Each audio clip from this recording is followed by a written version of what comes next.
예수님이 이 땅에 오신 목적이 있습니다. 도둑이 오는 것은 도둑질하고 죽이고 멸망시키려는 것뿐이요. 내가 온 것은 양으로 생명을 얻게 하고 더 풍성히 얻게 하려는 것이라. 예수님은 생명을 얻게 하기 위해 이 땅에 오셨고요. 도둑은 그 생명을 죽이고 멸망시키려고 합니다. 이 말은 이렇게 이해할 수 있습니다. 도둑은 자기 유익을 위해서 남을 희생시킵니다. 예수님은 타인의 생명을 위해서 자신을 희생시킵니다. 예수께서 생명을 살리고 풍성하게 하기 위해 가신 길이 십자가입니다. 우리는 보통 십자가를 고난으로 생각하는데 바울은 십자가에 하나님의 능력이 있다고 말합니다. 십자가를 어떻게 보느냐에 따라서 신앙의 흐름은 달라지는데요. 십자가의 도가 멸망하는 자들에게는 미련한 것이요, 구원을 받은 우리에게는 하나님의 능력이라. 어떤 이에게는 십자가의 도가 미련하게 보이지만 구원을 받은 우리에게는 하나님의 능력이라고 바울은 말씀합니다. 그러면 십자가에서 만나야 할 하나님의 능력이 무엇일까? 우리가 만나야 할 십자가의 능력 두 가지를 보려고 합니다. 하나는 죄 사함의 능력입니다. 구원의 능력입니다. 예수는 십자가에서 우리 죄를 사하십니다. 이사야는 예수의 십자가를 이렇게 예언합니다. 그가 찔림은 우리의 허물 때문이요, 그가 상함은 우리의 죄악 때문이라. 그가 징계를 받음으로 우리는 평화를 누리고 그가 채찍에 맞음으로 우리는 나음을 받았도다. 십자가에서 우리 죄는 사함을 받고 하나님과 화목하게 되고 하나님의 자녀가 됩니다. 이것은 우리 그리스도인이 보편적으로 모두 다 고백하는 신앙입니다. 제가 예수를 믿을 때부터 이 신앙 고백을 하면서 자랐습니다. 또 하나의 십자가의 능력이 있습니다.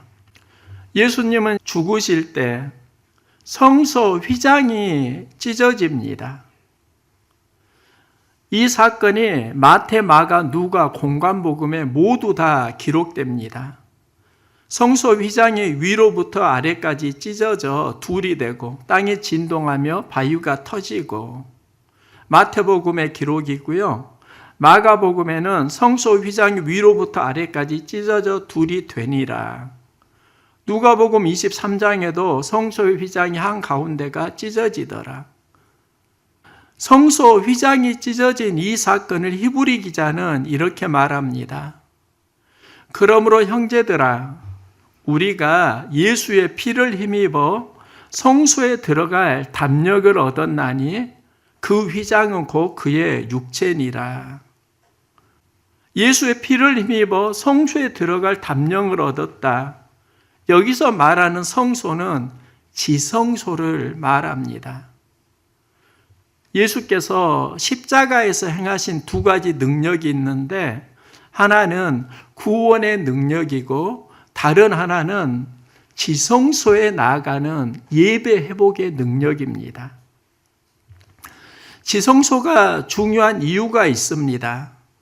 하나님은 이스라엘 백성에게 말씀하실 때 내가 너와 만나고 속죄소 위 곧 증거궤 위에 있는 두 그룹 사이에서 내가 이스라엘 자손을 위하여 내게 명령할 모든 일을 이루리라. 지성소가 왜 중요하냐면 하나님을 만나는 곳이고 우리에게 주시는 하나님 말씀을 듣는 곳입니다. 예수는 십자가에서 두 가지 길을 열어놓으십니다. 하나는 하나님 나라에 들어가는 구원의 길입니다. 예수를 믿으면 죄사함을 받고 우리는 하나님 자녀가 됩니다. 또 하나는 지성소에 나아가는 예배의 길을 열어놓으십니다. 하나님을 만나고 하나님의 임재하심으로 살아갈 수 있는 은혜를 십자가에서 열어놓으십니다. 아버지께 참되게 예배하는 자들은 영과 진리로 예배할 때가 오나니 곧 이때라. 이 때가 언제일까? 예수님은 십자가에서 지성소 휘장을 찢으십니다.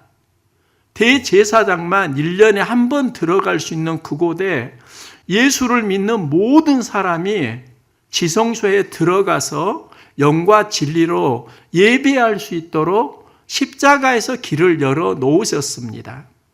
휘장을 찢으신 사건은 하나님의 자녀가 어떻게 살아야 하는지를 알려줍니다.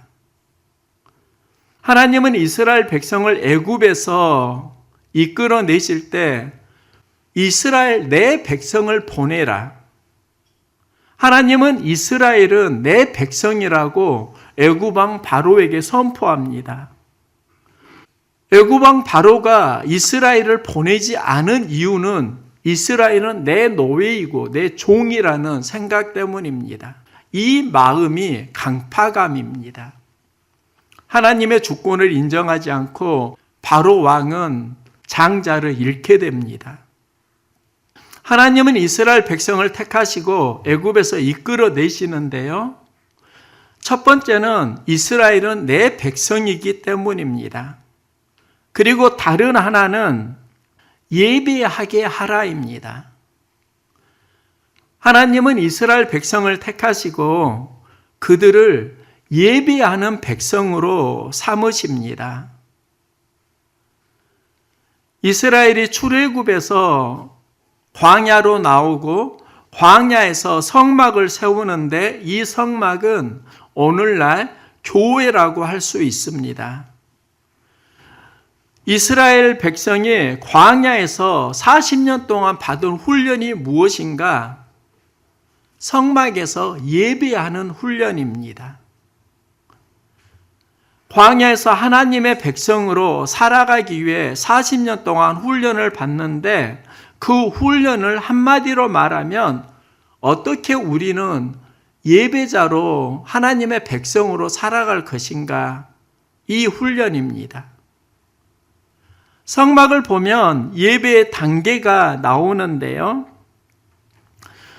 성막은 성전 뜰과 성소와 지성소로 이루어졌습니다. 모든 이스라엘 백성은 성전 뜰, 마당 뜰에 들어갈 수 있습니다. 여기에는 번제단과 물두멍이 있는데 이 번제단과 물두멍은 하나님을 섬기는 백성의 구원의 첫걸음이라고 할 수 있습니다. 번제단과 물두멍이 무엇을 의미하는가? 예수의 십자가와 연결할 수 있습니다. 예수님은 십자가에서 우리의 죄를 사는 화목제물이 되시고 우리 죄를 사하십니다. 즉 화목제물의 번제단이 되시고 죄를 사하는, 죄를 씻어주는 물두멍이 되셨다는 겁니다. 우리는 예수를 믿으면 구원의 마당 뜰에 들어갑니다. 성전 뜰을 지나서 성전 안으로 들어가는데요. 성전 안에는 금초대, 떡상, 분향단이 있습니다. 금초대에는 항상 불이 켜져 있습니다. 이 금초대는 성령의 조명과 인도를 의미합니다. 떡상에는 12개의 떡이 놓여 있습니다. 떡을 먹는다는 것은 우리는 영의 양식인 말씀을 먹어야 한다는 걸 의미합니다. 분향단에서는 하나님께 향을 피워드리는데 찬양과 기도를 올려드립니다. 그러면 우리가 구원을 받고 마당뜰 신앙을 지나면 어디로 가냐면 성전 신앙으로 성장합니다. 성령의 인도를 받습니다. 말씀을 먹습니다. 찬양과 기도를 올려드립니다. 그런데 궁극적인 비전은 성전을 지나서 지성소로 나아가는 예배자라고 할 수 있습니다. 성소를 지나면 지성소가 있는데요. 이 지성소는 하나님을 만나는 곳이고 하나님의 임재를 체험하는 곳입니다. 하나님을 만나고 하나님의 임재를 체험한다. 이게 바로 신령과 진정으로 드리는 예배의 본질입니다. 예수님께서 십자가에서 죽으실 때 휘장을 찢었다는 것은 지성소에 들어갈 수 있도록 허락하셨다는 겁니다. 예수님은 십자가에서 우리를 구원으로 초대합니다. 예수를 믿으면 하나님의 자녀가 되고 하나님 나라에 들어갑니다. 또 하나의 초대가 있는데 지성소에 나아가는 예배자로의 초대가 있습니다. 예수를 믿고 죄사함을 받아 시작하는 첫걸음은 마당뜰의 예배, 신앙이라고 할 수 있고 이제 성령의 인도를 받고 말씀을 듣고 찬양과 기도로 신앙이 자라는 것은 성소의 신앙이라고 할 수 있습니다. 그리고 하나님을 만나고 하나님의 임재를 경험하는 것, 이게 바로 지성소의 신앙입니다. 그리스도인이 드려야 하는 예배 비전은 지성소에 이르는 온전한 예배입니다.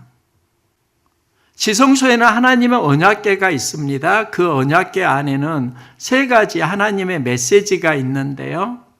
만나를 담은 항아리가 있습니다. 또 아론의 쌍난 지팡이가 있습니다. 또 십계명의 돌판이 있습니다. 예배자가 만나야 하는 하나님의 메시지입니다. 오늘 하나님의 메시지 세 가지를 만나기를 소망하는데요. 먼저 만나의 영성입니다. 하나님의 법궤 안에는 만나를 담은 항아리가 있습니다. 만나가 무엇인가? 하나님은 이스라엘 백성이 광야를 만날 때 어떻게 살아야 하는지를 훈련시키시는데요. 우리가 광야를 만날 때 의식주 문제를 심각하게 고민합니다. 의식주 중에 가장 중요한 게 무엇을 먹을까입니다. 하나님은 이스라엘 백성에게 광야에서 만나를 내려주시는데요. 이 만나는 하늘에서 내려오는 양식이라고 할 수 있습니다. 이스라엘 백성의 광야에서 경험한 훈련이 무엇인가? 하늘 양식을 먹는 훈련입니다. 이게 만나의 영성입니다. 의미는 하늘에서 내려오는 하늘 양식을 먹습니다. 예수님은 자신을 생명의 떡이라고 하십니다. 내가 곧 생명의 떡이니라. 나는 하늘에서 내려온 살아있는 떡이니 사람이 이 떡을 먹으면 영생하리라. 예수님은 자신을 생명의 떡으로 하늘에서 왔다고 말씀을 하시는데요. 예수님은 이 땅에 말씀으로 오셨습니다.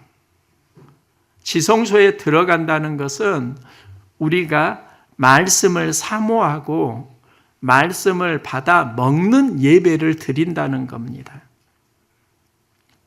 그리스도인은 생명의 말씀을 만나고 하늘 양식인 말씀을 먹고 살아가는 사람입니다. 그럼 그는 지성소에 나아가는 예배자가 됩니다. 예수님은 광야에서 시험을 받으실 때 지성소에 나아가는 예배가 무엇인지를 알려주십니다. 사람이 떡으로만 살 것이 아니요 하나님 입으로 나오는 모든 말씀으로 살 것이니라. 마귀가 예수님을 유혹할 때 예수님은 말씀을 선택합니다.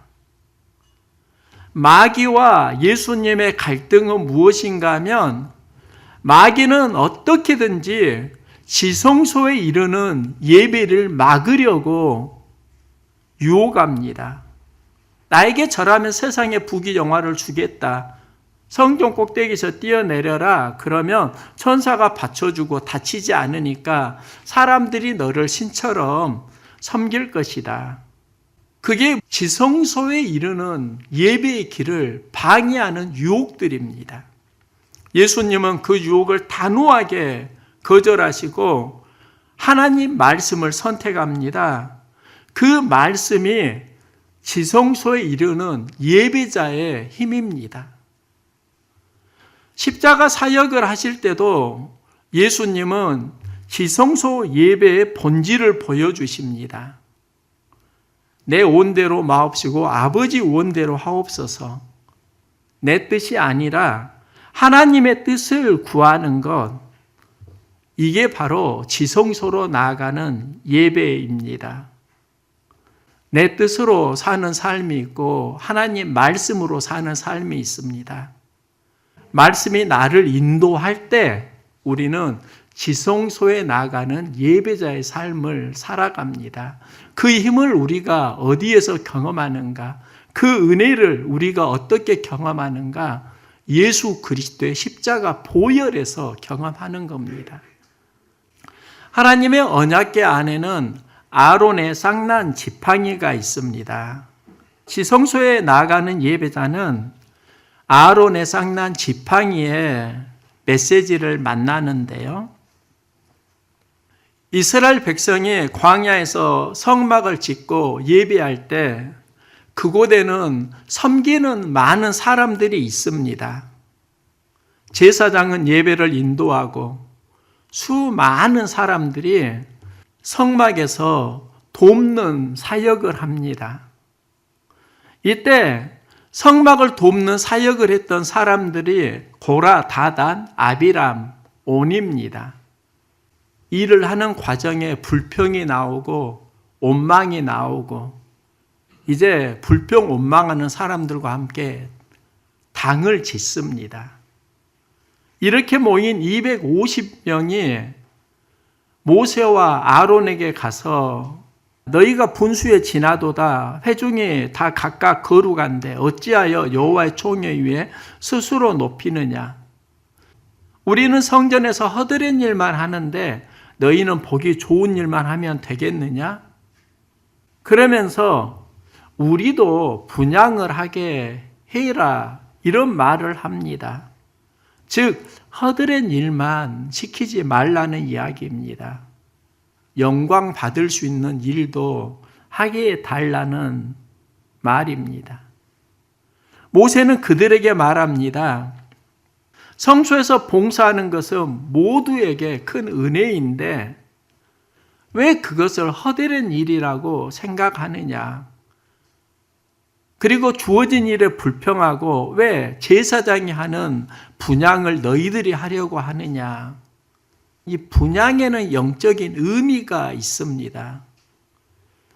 분향은 하나님이 제사장에게 허락하신 사역입니다. 이것이 하나님의 질서입니다. 그런데 고라, 나단, 아비람, 온은 이제 자기 방식으로 섬기고 싶은 것입니다. 영적인 뿌리가 뭐냐면 교만입니다. 우리가 살면서 내 마음대로 예배를 드리려고 하고 내 마음대로 섬기려고 하는 그런 때가 찾아올 수 있습니다. 하나님께서는 교회 공동체 안에서 자기 마음대로 하려고 하는 그 마음을 심판하십니다. 땅에 갈라지고 고라 일당을 삼키고요. 불이 나와서 그들을 태워 죽입니다. 이때 백성들이 모세와 아론을 원망하는데요. 그 원망으로 하나님이 그들에게 연병이 퍼지게 하고 또 14,700명이 죽습니다. 이런 끔찍한 재앙이 왜 일어나게 되는가? 그리고 여기에서 하나님이 주시는 메시지가 무엇인가? 하나님은 이 사건 이후에 각 지파에서 지팡이 하나씩을 가져오라고 합니다. 그리고 그 지팡이를 통해서 이 사건의 의미를 알려주시는데요. 나의 지팡이에는 싹이 나리니 이것으로 이스라엘 자손의 원망을 그치게 하리라. 12지파가 하나씩 지팡이를 가져오는데 그곳에서 내가 너희에게 메시지를 주겠다. 그리고 그 메시지가 무엇인가? 아론의 지팡이에 움이 돋고 순이 나고 꽃이 피어서 살구 열매가 열렸더라. 그냥 살구 열매가 맺혔다고 하면 되는데 움이 돋았다, 순이 났다, 꽃이 피었다, 열매가 맺혔다고 하는 겁니다. 여기에는 영적 의미가 있습니다. 우리 신앙에는 과정이 필요하다는 겁니다. 영적으로 말하면 움이 돋았다는 우리가 예수를 믿고 신앙이 시작되는 첫 단계라고 할 수 있습니다. 순이 났다는 것은 말씀을 듣고 성장에 가는 것을 의미합니다. 꽃이 피었다는 건 믿음이 아름답게 무르익은 것을 의미합니다. 꽃은 참 보기에 좋은 단계입니다. 그런데 열매가 맺었다는 것은 결실하는 신앙을 의미합니다. 우리는 꽃이 되길 원하는데요. 성경에서 말하는 건 열매가 맺는 신앙입니다. 그러면 꽃이 피었다, 열매가 맺었다의 차이가 무엇일까? 꽃은 나를 꾸미는 삶입니다. 다른 사람이 볼 때 내가 아름답습니다. 그런데요, 열매는 나를 위한 게 아닙니다. 타인에게 섬기는 것입니다. 열매가 맺었다는 건 영적으로 말하면 십자가를 감당하는 신앙이라고 할 수 있습니다. 고라, 나단, 아비람, 온이 하나님의 심판을 당한 이유가 있습니다. 이제 신앙의 첫 단계인데 성장의 과정을 무시하고 서두릅니다. 준비가 안 되었는데 무언가 하려고 하는 욕심이 찾아옵니다. 하나님 주신 질서를 무시하고 자기 기준으로 판단하고 자기 열심을 냅니다. 이게 공동체의 질서를 무너뜨리는 겁니다. 하나님께서는 질서의 하나님입니다.